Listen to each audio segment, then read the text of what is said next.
एक काल और एक महाकाल किसको कहा जाता है, आइए मैं बताती हूँ आप लोगों को भी समझ में आए काल और महाकाल क्या होता है। तो प्लीज़ हमारे वीडियो आके देखिए और मैं बताने जा रही हूँ, पूरी हमारी वीडियो देखिएगा तब आपको पता चलेगा कि काल और महाकाल क्या होता है। हाय दोस्तों, प्रणाम। कैसे हो आप लोग। रूबी मंडल लॉन्ग वीडियो में आप लोगों का स्वागत है। तो हमारी पूरी वीडियो देख के आप लोग जाइएगा और मैं आपको बताती हूँ, आपको समझ में आएगा कि मुझे क्या परेशानी है, मैं आप लोगों को बता रही हूँ।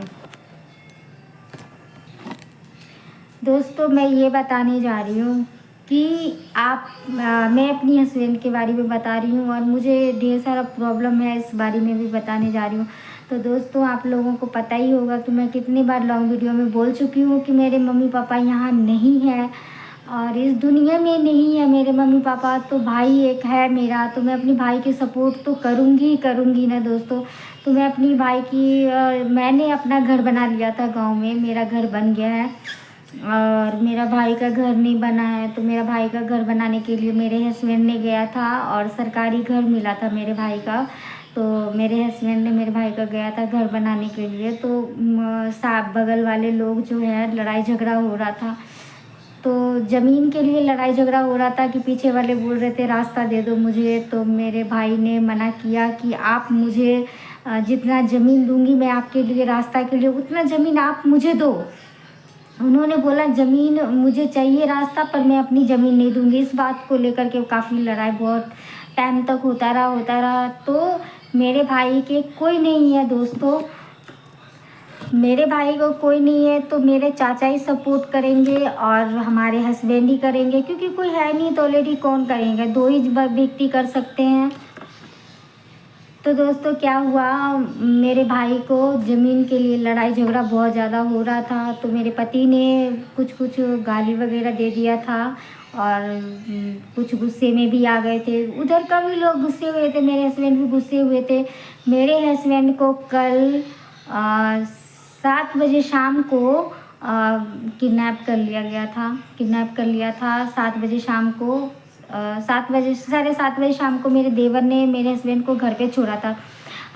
मेरे जो मायके का जो चौक चौराहे होते हैं ना, वहाँ पे उन्होंने गाड़ी से छोड़ दिया था। तो मेरे हस्बैंड मेरे मायके जा रहे थे मेरे भाई से मिलने के लिए। अभी मेरे हस्बैंड गांव गए हुए हैं, तो गांव में ही ये कांड हुआ है, गांव का कांड बता रही हूँ आप लोगों को। तो मेरे हस्बैंड जब मेरे मायके जा रहे थे तो उनको उन रास्ते पर से किडनैप कर लिया। 8 बजे तक सभी ने वेट किया, मेरे भाई लोग, कि अभी तक जीजा घर नहीं आए हैं। तो फ़ोन काफ़ी जगह होने लगा। तो कल मैं भी अपनी आई काम पर से और मूड में 3 वीडियो बनाया। उसके बाद मैं लैब गई थी थोड़ी देर के लिए। जैसे ही मैंने लैब में गया वैसे ही घर से फ़ोन आना शुरू हुआ कि दीदी आपसे लड़ाई झगड़ा तो नहीं हुआ है, जीजा मिल ले रहे हैं, कहीं पे कुछ पता होता नहीं है, फ़ोन स्विच ऑफ बता रहे हैं। तो दोस्तों इस तरीके से खबर सुना तो मुझे भी घबराहट हुई। फिर मैंने उनको कॉल किया, मेरे को भी कॉल उनका स्विच ऑफ आ रहा था। अब टेंशन दिन पर दिन मेरा बढ़ता जा रहा था। फिर हम बाद में कॉलिंग के देख रहे हैं कि सभी लोग उनको ढूंढने में लगे हुए हैं, मेरा भाई, मेरा देवर, सारे लोग, कम से कम 30-40 बंदे सब रात को पूरी रात उनको ढूंढते रहे, कहीं नहीं मिला। उनको किडनैप कर लिया था। तो बिहार का पुलिस इतना चूतिया इंसान, इतना चूतिया कि साला रिपोर्ट नहीं वो कर रहा था। अफेयर जो बोलते हैं, जो उनको बोला गया था कि हमारा बंदा खो गया है, आप लिख लीजिए अफेयर, तो ले नहीं रहा था। बोला नहीं अभी नहीं लेंगे, आप सुबह आइएगा, सुबह लेंगे, क्योंकि 2 बजे रात में मेरा भाई लोग गया हुआ था वहाँ, लिया नहीं। फिर रात में बहुत ज़्यादा टेंशन हो रहा था, गाछी वृक्ष नदी किनारे सारे जगह ढूंढ रहे थे, कहीं नहीं मेरे हस्बैंड मिल रहे थे।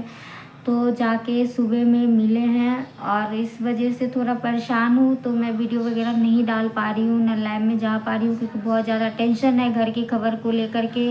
तो ज़मीन से जो जुड़ी हुई जो होती हैं लड़ाइयाँ, वो लड़ाइयाँ इतनी हद तक जा सकती है कि एक बित्ते ज़मीन के लिए इतने चूतिया इंसान जो होते हैं, बहुत अमीर हैं, पैसे वाले लोग हैं, लेकिन एक गरीब बंदे को घर नहीं बनाने दे रहा है। और जब वो बनाने जा रहा है तो एक रास्ते के लिए लड़ाई करा जा रहा है। हम गरीब आदमी, हम सोचते हैं कोई बात नहीं, रास्ता दे देंगे, एक गाड़ी का कोई दिक्कत नहीं होता है, बट उसके जगह मुझे ज़मीन चाहिए या तो उस ज़मीन का मुझे पैसा चाहिए, क्योंकि अगर मैं ज़मीन दे रही हूँ तो वो रास्ता आपका हो जाता है आपको निकलने के लिए, उससे मेरा तो कोई फ़ायदा नहीं है।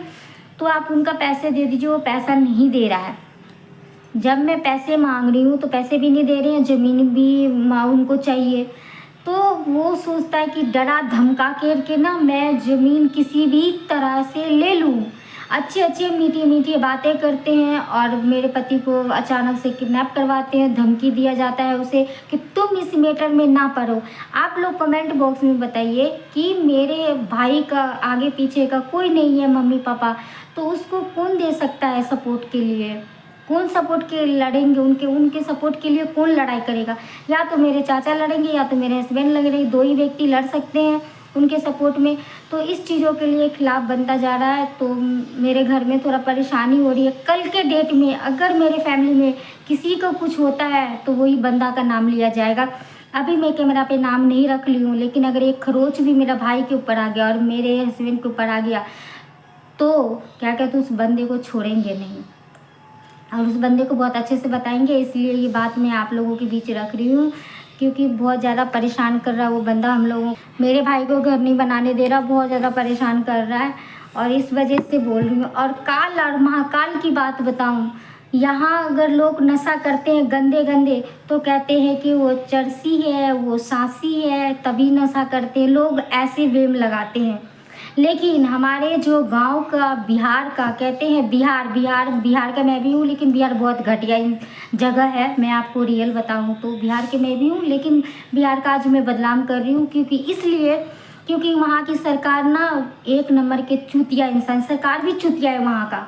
क्योंकि उन्होंने कहा कि दारू बंद कर दिया, बट दारू तो बंद कर दिया, लेकिन वहाँ के इतने गंदे गंदे नशे जो चालू कर रखे हैं लड़के लोग, जो किसी को भी किसी वक्त मार सकता है। 10-12 लड़के के ग्रुप होते हैं, हर जगह जगह रुकता है, नशा करता है लड़के सब, और किसी बंदे को पैसे लेकर के मार देता है, उसको उठा लेता है और नशा करके छीन नोचोड़ करता है। इतना बिहार बेकार हो गया है। नीतीश कुमार इतनी लंबी लंबी भाषण करता है बिहार के ऊपर कि बच्चे मत पैदा करो, ये मत करो, ऐसे ऐसे करके बताते हैं कि बच्चे को पढ़ाओ, कम से कम बच्चे पैदा करो और कम से कम बच्चे को खाना खुराकी सब कुछ उसको मिल सके, ऐसे कम बच्चे पैदा करो और बच्चे को अच्छे से पढ़ाओ लिखाओ। बच्चे को अच्छे से पढ़ाओ लिखाओ तो सही है। उन्होंने कहा कि दारू बंद कर दिया, दारू तो बंद कर दिया, लेकिन इतनी गंदी नशा बिहार में जा रहा है और लोग कर रहे हैं और जगह जगह पे खतरा है बिहार के अंदर। ये क्या सरकार बैठे बैठे मर रहा है कि अंडा फोड़ रहा है कि अचार चाट रहा है? दोगला। मैं तो गाली दूंगी उस सरकार को, बिहार सरकार को गाली देने को मन करता है। इतना चुतिया इंसान है, पलटू इंसान, बेशरम। आप लोग मेरे कमेंट बॉक्स में ज़रूर बताइएगा कि ऐसी गरीब हम जैसे गरीब लोगों को, हम लोग इतने परेशान में रह रहे हैं, झेल रहे हैं, क्या हम लोगों के लिए अच्छा है, सेफ्टी है? हम लोग शहर में कितने दिन रहे, घर किराए पे लेके दिल्ली के अंदर रह रहे हैं, उसके बावजूद भी जब गांव जाते हैं तो ऐसी ऐसी प्रॉब्लम होती है, बहुत डर लगता है। दोस्तों कमेंट बॉक्स में ज़रूर बताएं, हमारे बारे में राय दें, हमें अच्छे से तसल्ली दें, खबर दें। और हमारा ये लॉन्ग वीडियो कैसा लगा तो हम और आपको आगे की डिटेल बताती हूँ कि क्या हुआ है। दूसरी लॉन्ग वीडियो में मिलती हूँ, आज तक इतने ही। तो ओके, मिलते हैं दूसरे वीडियो में। बाय दोस्तों, गुड नाइट। क्योंकि रात के टाइम पे मैं वीडियो बना रही हूँ और पसीना भी बहुत ज़्यादा आ रहा है, गर्मी बहुत है। तो मिलते हैं दूसरी वीडियो में। ओके, तब तक आज तक के लिए बाय बाय दोस्तों।